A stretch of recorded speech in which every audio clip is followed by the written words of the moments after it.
Hi everyone, welcome to the Healthcare AI broadcast. I'm Michael Levy, joined by Mike Mastanduno. We're going to be talking today with Eric Carlson from Grand Rounds about machine learning in the tech healthcare startup space.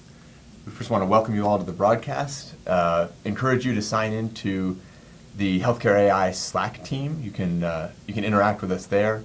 There's also a live chat window that we'll be monitoring on the YouTube page. So join us there. You can participate in the conversation that way. We want to encourage everyone to come to the Healthcare Analytics Summit here in Salt Lake City next week, Wednesday and Thursday. It's going to be really exciting. We have a lot of great stuff planned.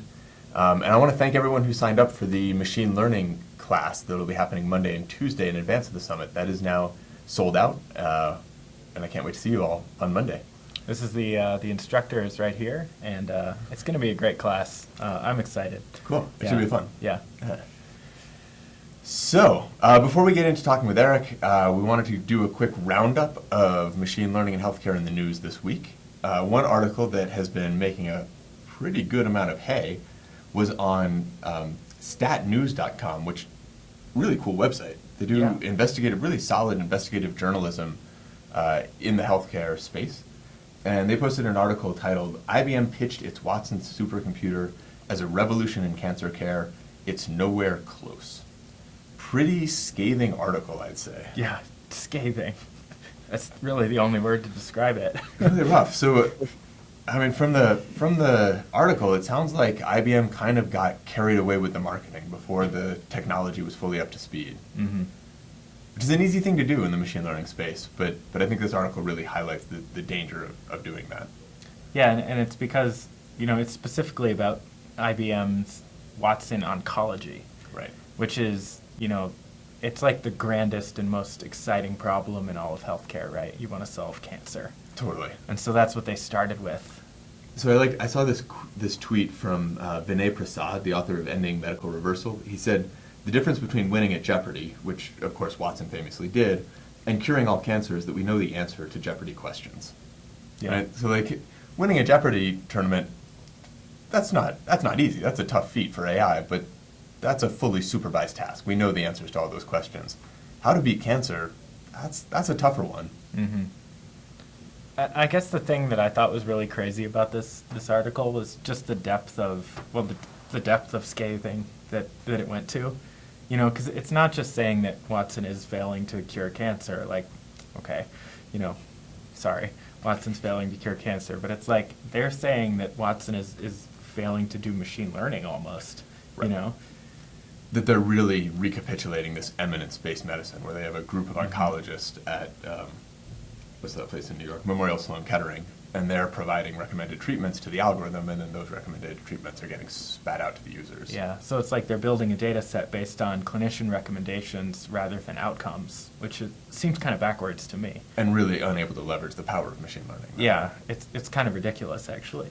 Yeah. It's like, and just the number of people they have working on the project, and it's still where it's in its infancy, but deployed all over the world. Like, this is not a good article for IBM at all. Not peer-reviewed, and it's not open source, of course, right? Nobody can verify what the algorithm is doing because it's proprietary and closed off. Yeah. Eric, do you guys compete with IBM Watson at all, or view them as a competitor? In a loose way, I would say no. We're not really in the market of clinical decision support right now. I guess the counterpoint, I think the article is spot on in the sense that it highlights the disconnect between marketing and how hype can sort of lead you very much awry and lead to false expectations. The problem they're working on is incredibly hard. As anybody that's worked in the healthcare space knows. If you talk to an engineer there, they probably have a very different spin on things and a very different set of promises that they make. If you talk to the physicians working with that technology, they probably also have a very much more nuanced understanding. So I think the article actually did a very good job at highlighting a lot of the successes of it. I'm not an IBM spokesman, I guess, but there are a lot of values. So I think in particular they highlighted a lot of sort of maybe second world countries. I think they mentioned Mongolia and some of the hospitals there that actually really rely on this for, when they do not have an oncologist or an oncology team at a hospital, they can still extract very valuable sort of basic treatments, literature. And I think that's, we shouldn't underappreciate that. Like, Yeah. if we're, a lot of this sort of future AI direction, I think, will move toward a place where often we are just trying to replace human teams. And we are trying to disseminate that knowledge in an effective way relatively cheaply compared to hiring a team of oncologists. So I don't know. I guess my spin is that there's probably still some value and that this is just a very difficult problem that will be evolving for a lot of years, but clearly marketing needs to get in check. Yeah. Yeah, that's a great point to remember, that they are seeing a lot of benefit. Yeah, and I agree, and that's a nice transition. So the other article that we wanted to talk about was Visual Diagnosis, or Visual DX, I don't know how you say the company name, is releasing an app to help non-dermatologist physicians diagnose skin lesions. So this is an app that's meant to be used by physicians, but not by dermatologists specifically, which is a similar use case to what Eric just profiled, where maybe you have a hospital in Mongolia that doesn't have an oncologist on staff. They just need that extra boost from the machine learning algorithm. But in this case, it's made for primary care physicians who don't have a specialty in dermatology, but maybe don't want to have a referral to a specialist. Right, but aren't totally naive and can sort of supplement their knowledge with the algorithm. So that's very cool to see. And they say in the article that the app's not 100% accurate, but machine learning isn't 100% accurate, but it's still a lot better than the alternative, which is writing a referral, scheduling an appointment, waiting for the appointment, doing, So it can solve a lot. It can make a lot of help there. Absolutely. So that one was up on Moby Health News, and we'll post both of those to the Slack channel if you want to look at those in more depth. Great. So should we move on to the main event? Let's. Okay. So the main event, man of the hour, Eric Carlson from Grand Rounds. Eric, can you tell us a little bit about your educational background and kind of how you ended up at Grand Rounds? Sure. So so many, I think, in the machine learning and data science field, I had kind of a curved trajectory to end up here. Way back in high school, we won't spend too much time there, but way back then, I started working in sort of a lot of software engineering tasks with helping start up a small company that did track and field timing systems. Uh-huh. So we did a lot of interesting things with embedded hardware and some kind of simple computer vision. And that really sort of fostered my early software engineering skills. Then through college, I studied physics, and in graduate school, studied particle physics, and especially the interface between high-energy astrophysics and sort of theoretical particle physics. The nice thing about being at that interface is that astrophysics has a huge amount of data, and the theoretical particle physics side has a large amount of modeling. So fusing those two means that you are doing both sort of theoretical modeling and trying to understand really what the generating processes are for these high energy phenomena, and then comparing that against the actual data sets and doing the data analysis yourself. So that led to a lot of machine learning type methods. We have kind of sparse data sets, and there's a lot of noise. You want to understand the uncertainties very well. And that parlayed really nicely, I think, into, I guess, a career in more data science oriented and machine learning types of tasks. I found that skill set, and nobody ever believes this when I tell my relatives, but, there is a lot of overlap between sort of high energy astrophysics at a day-to-day level and trying to better understand the healthcare system. Mm-hmm. When you're actually iterating over these data sets, the methodologies have I think there's a lot of cross-pollination that can be really interesting. And you hear similar stories from other fields. Our team has climate scientists on it, and physicists and biologists.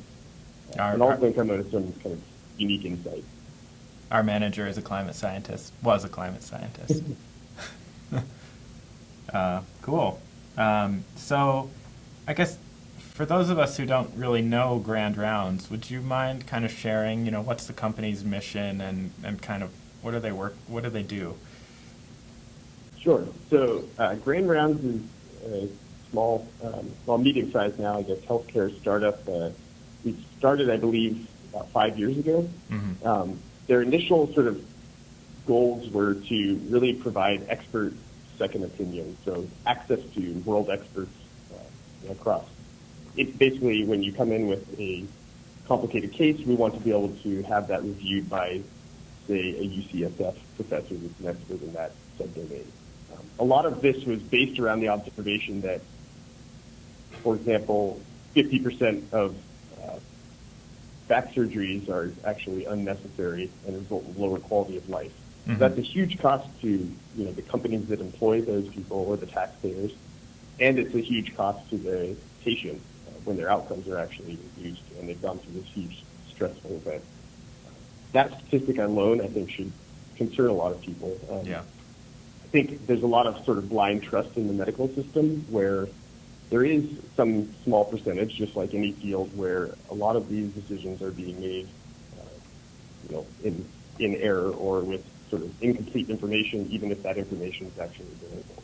Mm-hmm. So I think the goal of Grand Rounds moving forward now is to try and incorporate a lot of these different medical data sets and try and become a healthcare navigation solution.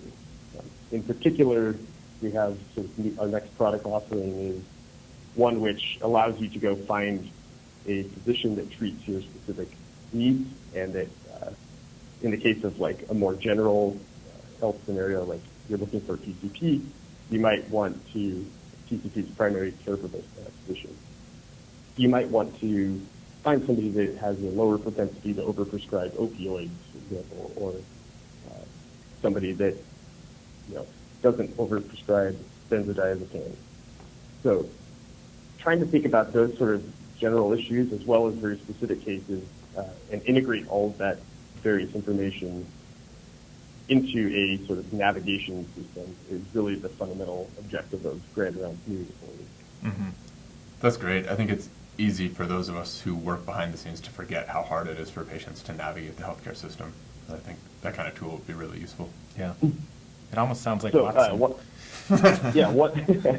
Well, one element that I didn't mention, which I think is the most important element that exists in our company right now, is that we have a huge human care team, which really is on the front lines helping these patients navigate the system, having a representative for them and somebody to explain a lot of sort of uncertainty around these. So I think it's easy to forget for sure that people are, often scared in these scenarios. They don't really fully understand what's going on, and they really want somebody that's advocating for them. So I think the place where Grand Rounds really benefits is trying to fuse those two things together. Mm-hmm. That's really cool. So I guess then, what specifically have you been working on? Or where does machine learning come into all that? Sure. So I think there's a variety of places. At the core goal of the data science team here right now is to try and develop this doctor-patient matching algorithm. Mm-hmm. And in doing that, there's a lot of sort of core infrastructural needs in terms of, entity resolution, for example, is something that I've worked on quite heavily. So how do we take in the millions of patients that we cover and really actually identify their records and link them appropriately when they have disparate, not necessarily completely overlapping information. Mm-hmm. On top of that, we have HIPAA guidelines that really set a tight error budget on that. So the accuracy of that entity resolution has to be extremely high in order to not reveal someone else's health records. So we've done quite a bit of work on that shortly after I joined. Another project that I've worked on is how to incorporate models of surgeon experience into our quality ranking algorithm. So there's a very significant amount of literature showing that there's a relationship between, for example, mortality rates and the surgeon procedure volume, the number of procedures they performed annually, say. Mm-hmm. And that shows that the risk for something like a Whipple surgery, which is a pancreatic resection, can be a factor of 3 or 4 lower for a surgeon at, say, Johns Hopkins that has performed 5 of these in the last year or more, compared to somebody that's performed 1 or 2 of these. Wow. And it turns out that when people are searching for procedures that they want to have done, they're trying to find an excellent surgeon. In many cases, we need to characterize the risks associated with that surgeon very carefully. Mm-hmm. The advantage of doing it with something like procedure volumes instead of trying to directly measure the mortality rates of that surgeon on that surgery is that you sort of average out a lot of the risk adjustment issues. Yeah. Which is, very challenging given the limited data sets that we have to risk adjust appropriately for something like that. So, and you also have the backing of literature, which gives you a nice, I guess, theoretical justification or empirical justification. Mm-hmm. Lately, I've been working on developing a little bit more of a sort of platform to serve our real-time machine learning models so that as the patient comes in and searches, we're integrating a lot of their information. We have their medical claims, for example. So we can integrate a bunch of patient features and then scan over a set of providers in real time in order to try and find some optimal outcome based on the various quality modeling that we've done. So I've been a little bit more on the infrastructural side as of the last few months, but we also have a very large quality metric component, which is attempting to really be an outcomes-driven assessment of provider quality and institutional quality, and mixing in things like patient risk adjustment and maybe other indicators that we might have around the patient. Hey, Eric, we just got a question from a viewer, Nate Garrett. He asks, he asks to hear more about what you do for identity resolution.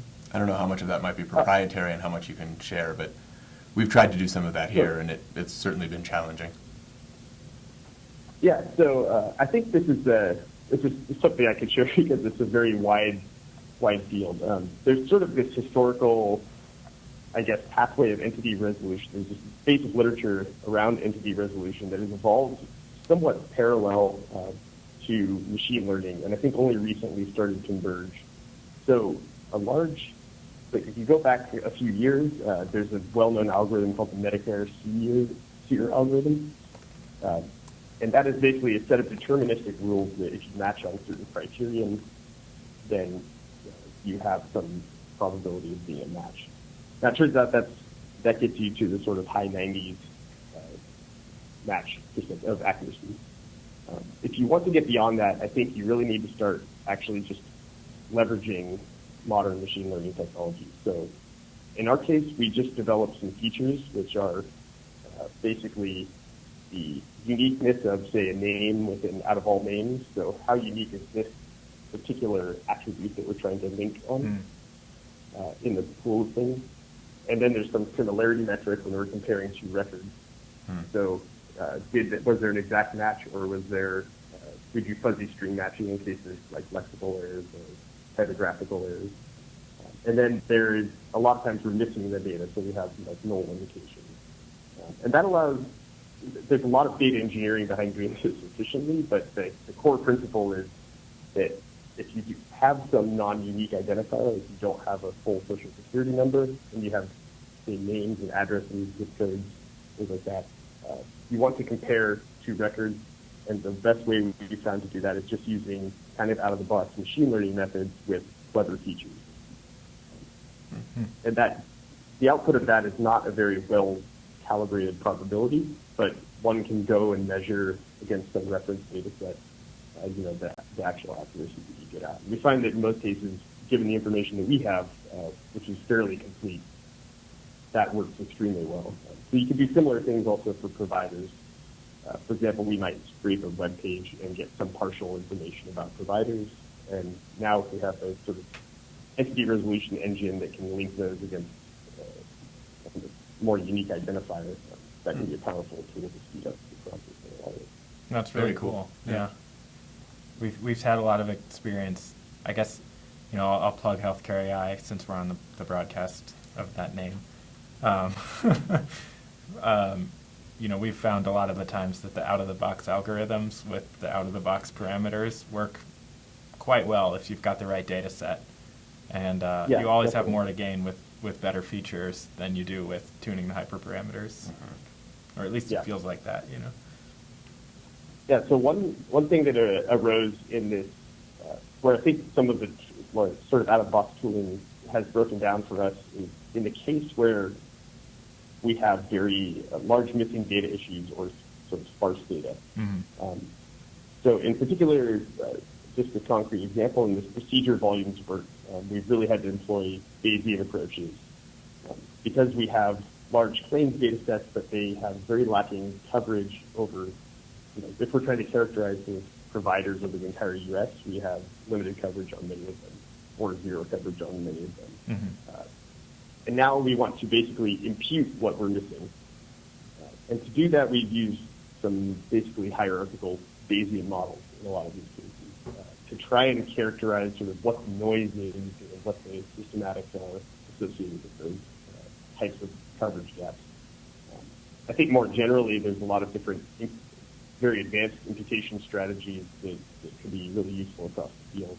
For example, Bayesian belief networks are a powerful tool to sort of fill in these missing gaps, or even things like the lack of observation of maybe if somebody hasn't been diagnosed with a condition, one way to fill that in or to try and impute that probability of having a given condition is to use all of the other observable data you have on a patient and calculate the conditional probability that they have one of these conditions, basically. So I think there's a lot of room to go through those different sort of more Bayesian and nuanced things in that when you do have these cases of really a lot of missing information. In many cases, you do just have labels and features, and that's the best case. But if not, put a probability distribution around it with the Bayesian approach, and then you can make your best guess.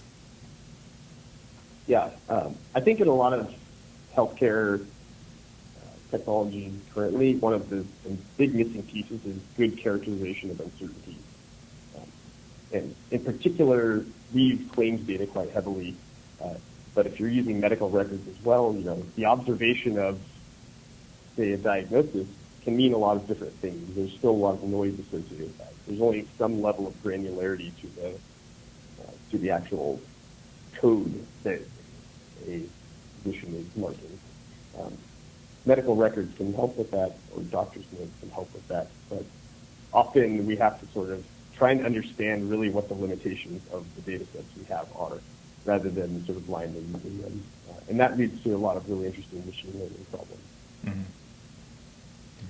So I wanted to switch gears just a little bit and talk kind of more generally.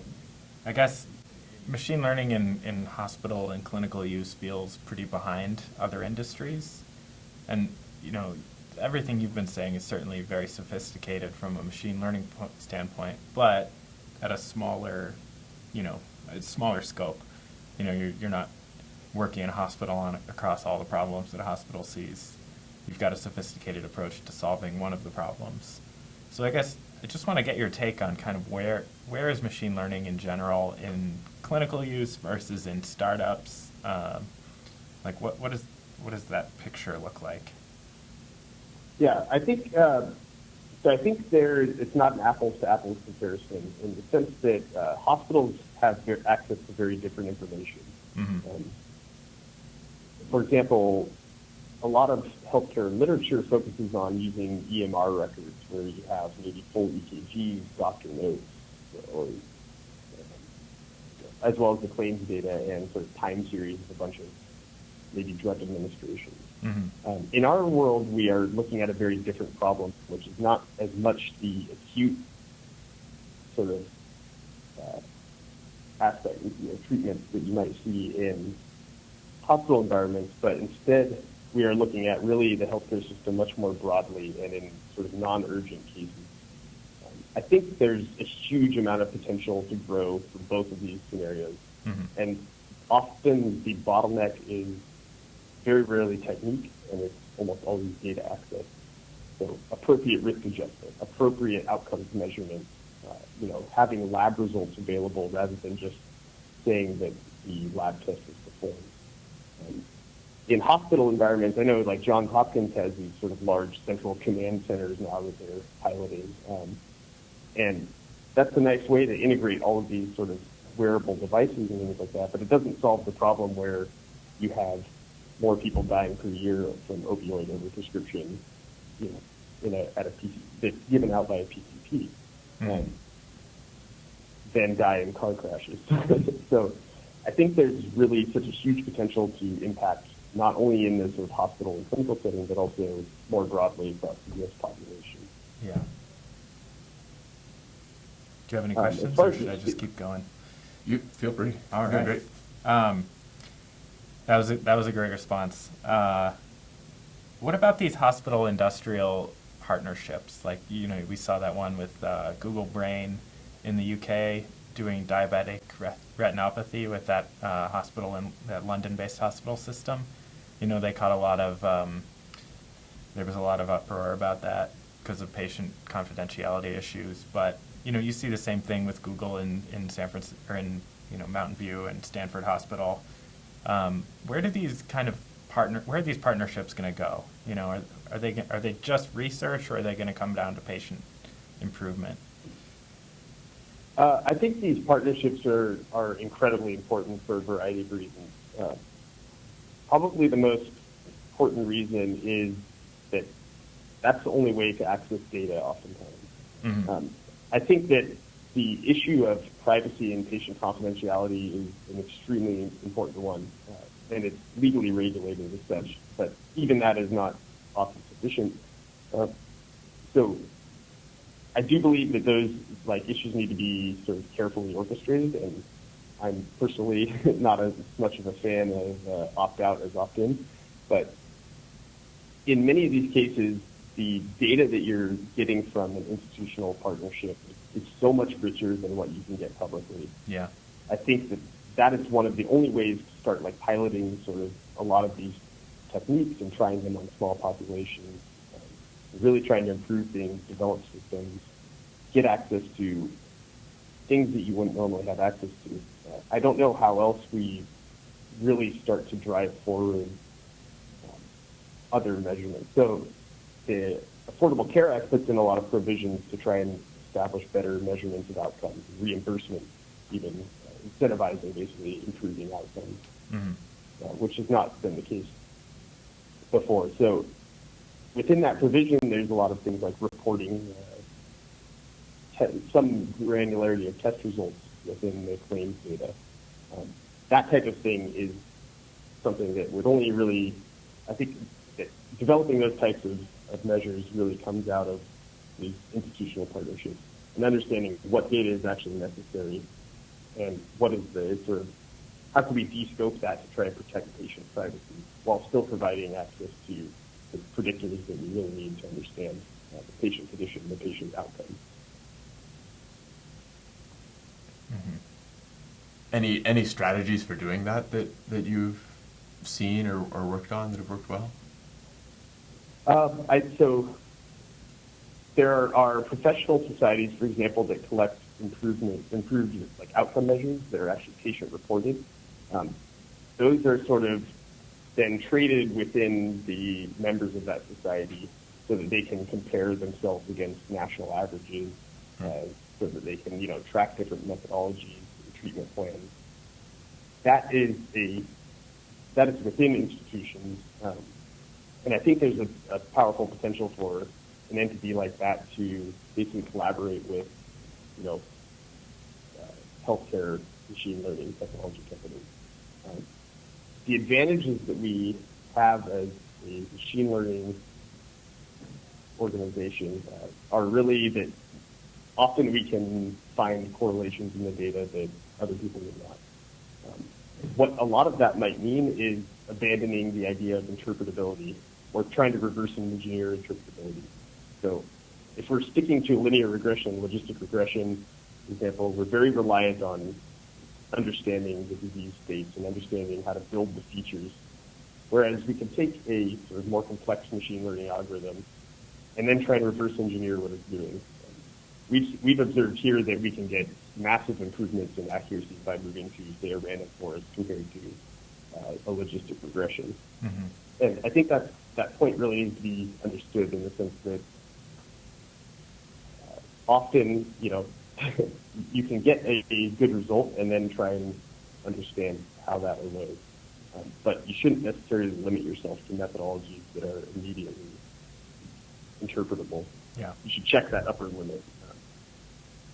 I think that that type of modeling process is going to be difficult to get within an institution. So you really need the partnerships with external agencies in order to get that expertise and fuse it into something that is improving patient outcomes. Mm-hmm. Mm-hmm. So we're just about out of time. Do you have any last questions? I mean, I guess I'll throw Eric the open-ended one of Not R versus Python. Not R versus Python.